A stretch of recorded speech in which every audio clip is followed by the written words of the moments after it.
आज तीसरी टर्म का पहला दिन है और मेरे लिए ये दूसरा कार्यकाल सांसद के रूप में है। तो सबसे पहले तो मैं अपने संसदीय क्षेत्र की जनता का धन्यवाद करता हूँ, आभार प्रकट करता हूँ, जिनकी बदौलत ये मौका मुझे मिला है। मैं बहुत बहुत धन्यवाद अपने क्षेत्र की जनता का करता हूँ। साथ ही साथ माननीय प्रधानमंत्री श्री नरेंद्र मोदी जी का ये तीसरा कार्यकाल और तीसरे कार्यकाल का आज ये पहला सत्र, पहले सत्र का पहला दिन है। तो मैं माननीय प्रधानमंत्री जी को भी बहुत बहुत बधाई, बहुत बहुत शुभकामनाएं देता हूं। ये कार्यकाल पिछले 10 वर्ष के जो कार्यकाल रहा है उसी तर्ज पर आगे बढ़ेगा। देश को विकसित राष्ट्र बनाने की दिशा में, देश को और आगे और उन्नत बनाने की दिशा में ये कार्यकाल महत्वपूर्ण साबित रहने वाला है। तो मैं माननीय प्रधानमंत्री जी को फिर से बहुत बहुत बधाई देता हूँ, बहुत बहुत शुभकामनाएं देता हूँ। सभी मंत्रियों को और सभी सांसद जो आज शपथ ग्रहण कर रहे हैं उन सबको भी मैं बहुत बहुत शुभकामनाएं देता हूं। 5 वर्ष तक फिर से सेवा करने का मौका मिला है।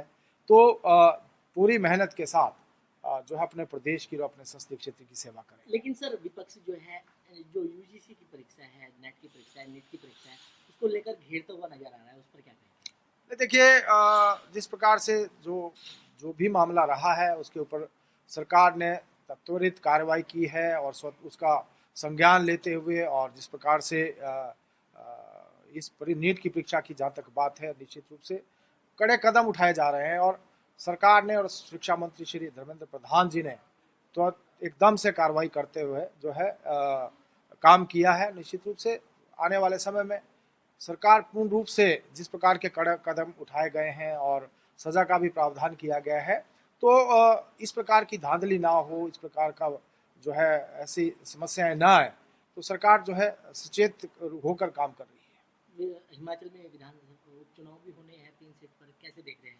देखिए, अभी 68 सीटों में से 61 सीटें भारतीय जनता पार्टी ने चारों लोकसभा में जीती हैं। 3 सीटें भारतीय जनता पार्टी के पास थी, 1 सीट कांग्रेस से छीनी है। 6 कांग्रेस के विधायक पिछली बार जिनका उपचुनाव अभी हुआ उसमें से 2 सीटें भारतीय जनता पार्टी ने छीनी है। राज्यसभा भारतीय जनता पार्टी ने छीनी है। और अभी जो 3 उपचुनाव हो रहे हैं जहां इंडिपेंडेंट्स जिन्होंने त्याग पत्र दिया है, ये सीटें भी भारतीय जनता पार्टी जीतने जा रही है। आज जो प्रदेश का माहौल है, जनता का मोह भंग कांग्रेस की सरकार से हो गया है। स्वयं मुख्यमंत्री को अपनी पत्नी को उतारना पड़ा। आप देखिए किस प्रकार की स्थिति हिमाचल प्रदेश में है कि उनको अपनी पत्नी को उतारना पड़ा उपचुनाव में। लेकिन उनको इस बात को भी याद रखना चाहिए कि अभी जो लोकसभा का चुनाव हुआ तो उनका जो अपना विधानसभा क्षेत्र है वहां से भी भारतीय जनता पार्टी ने लीड हासिल की। केवल 1 मंत्री और 1 सीपीएस 68 विधानसभा क्षेत्रों में अपने क्षेत्र को बचा सके, बाकी सभी को हार का मुंह देखना पड़ा है। 68 में से 61 सीटें जिसके ऊपर भारतीय जनता पार्टी ने लीड हासिल की है। तो ये उपचुनाव भी भारतीय जनता पार्टी जीतने जा रही है। हमसे जुड़े रहने के लिए हमारे YouTube चैनल को सब्सक्राइब करें और नई वीडियो की नोटिफिकेशन के लिए बेल आइकॉन को दबाएं।